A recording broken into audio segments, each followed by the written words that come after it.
Hello everyone, welcome back to another video. There is like some kind of debate or controversy in the among hobbyists right now, or just at least on YouTube, that I've heard of whether or not we should do water changes on our tank, or when to do a water change in your tank, as if it's not like a weekly, monthly, whatever deal. And it's just something that you have to do occasionally. And I think that water changes are really necessary in most circumstances, unless you've got very specific criteria that you meet. Then I think water changes are really necessary. And so the reason I don't understand why this is going around, or don't like why it's going around as much, is because it can confuse new hobbyists.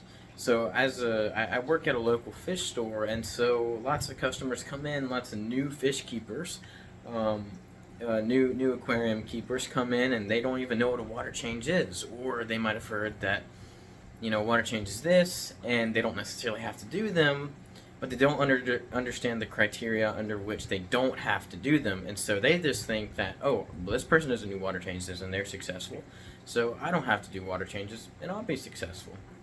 And that isn't entirely true, and so I think just this debate among hobbyists can confuse newcomers, as well as people who are trying, like, I don't want to say trying to figure out where they're at in the hobby, like intermediate people. If it ain't broke, don't fix it. If you're doing water changes, then don't necessarily experiment not doing water changes, right? I don't think, maybe some good come of that, but, what if your tank fails? And it's like, well, you never know until you try. Was it really worth trying in the first place if what your system was doing, if the system you had going was working? Who knows? But I just wanted to demonstrate a few things as to why, and explain a few details of why I used to think why we should do water changes kind of regularly. So I'm going to flip it around to the tanks. So here's the 75 gallon, which used to get 2 water changes weekly. Now it just gets 1 weekly, except I missed a week, and within that week of missing it, I got a tad bit of black brush algae on this piece of wood. Now it's already kind of dying. I did an 80% water change yesterday and sprayed it, so it's dying, thankfully. But after a week, even in this heavily planted tank, it's got a heavy stock load too. It's got an overfiltration on it, and my FX4, there was still enough bad nutrients in the water to cause that black brush algae. Typically, like when you get black beard algae or black brush algae, if it's on the decorations, then that's like a water quality issue, and not necessarily an issue with anything else. So I've got higher pieces of wood in the tank, and they don't have black beard algae on them. So that was just kind of interesting to note. I missed a water change, the levels in the tank. Also, I trimmed back the plants, so there were way more plants, and they're going to be sucking up some more nutrients away from that black brush algae. But either way, I missed a water change, and even in my heavily planted tank, I still ended up with, I quickly ended up with blackbeard algae. And so I have to keep up water changes on this tank. And that brings us to the first point. It's like the circumstances in which you don't have to do water changes are when you have a highly planted tank. Following that, you have to have a low fish stocking level. And I think Lush and Salty Aquariums, he put out a video and he explained it well. And that's a highly planted tank with not a lot of fish, but we don't want that really. We want, typically, as hobbyists, we want to put the most fish in our tank and get the most fish out of our tank as we can, or, keep as much diversity in there, keep as much movement and activity in there as we can without it, crashing on us. And so in order to do that, you've got to do water changes regularly. Otherwise, all that nutrients can't necessarily be all taken up consistently by the plants, there's only so much they can use in one go, especially if your lighting isn't proper, if your other addition of fertilizer isn't proper, isn't in balance, then you're going to get a nasty tank and dead fish. In nature, there's always the fact that, like, in rivers and in lakes, the water is constantly being renewed. A lot of it is reused, and a lot of it is, of course, like reused and recycled, but it's also being renewed with rainfall, and it's being dispersed out into the ground underneath it or to the side of it.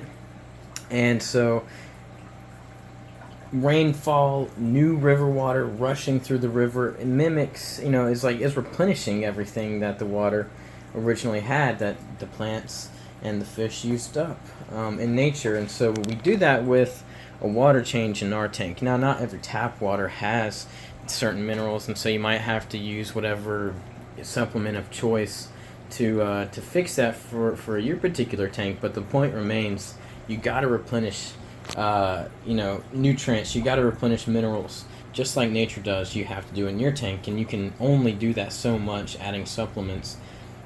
The water just gets stagnant. Water changes don't just take out, they replenish.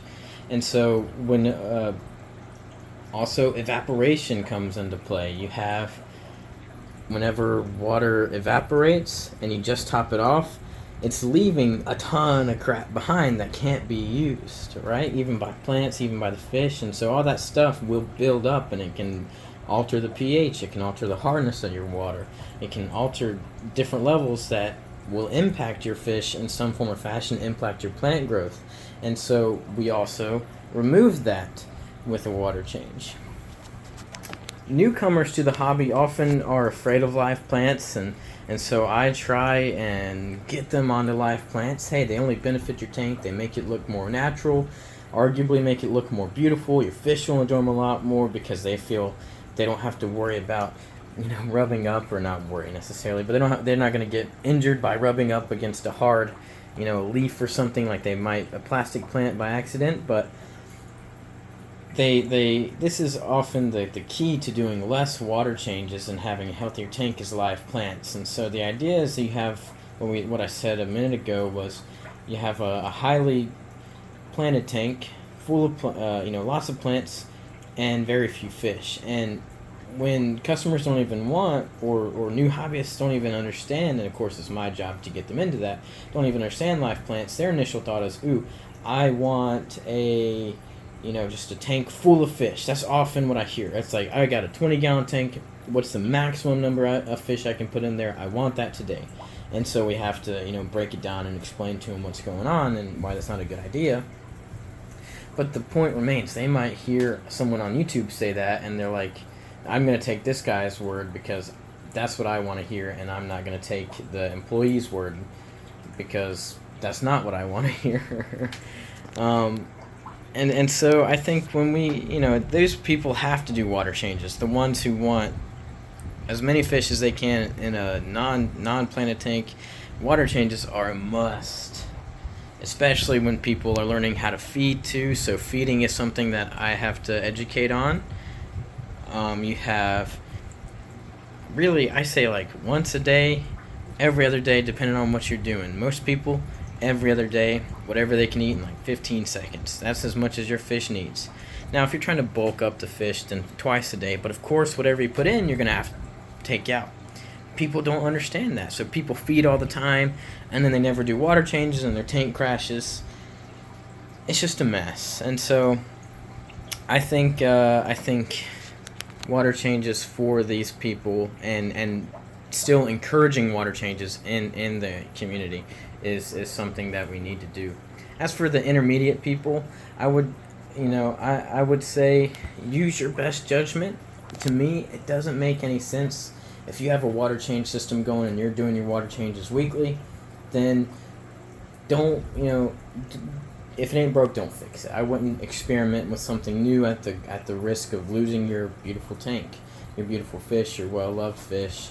It's just going to be, it might end up being more maintenance for you. Something might get out of balance, and you end up with you know, a crash tank. Try not to make this video too long. Trying to be as best as I can in explaining what I mean, but essentially water changes are a necessity for 9 out of 10 people. The 1%, the people who have that low stocking number with a years old established tank with tons of plants, and just like I said, a low stocking level, just a few fish, they might not have to do water changes based on their experience. I'll throw out there, every time I do a water change, things tend to thrive for the next couple days after, and then they start settling back down to normal again until I do another water change a few days after that. And so the plants seem to color up better, they grow a bit quicker, the fish all look better. It's really replenishing, really refreshing for the fish. So I kind of want to say to people who don't do water changes, go ahead and do a water change and see what happens. You know, your fish, it won't hurt anything for certain.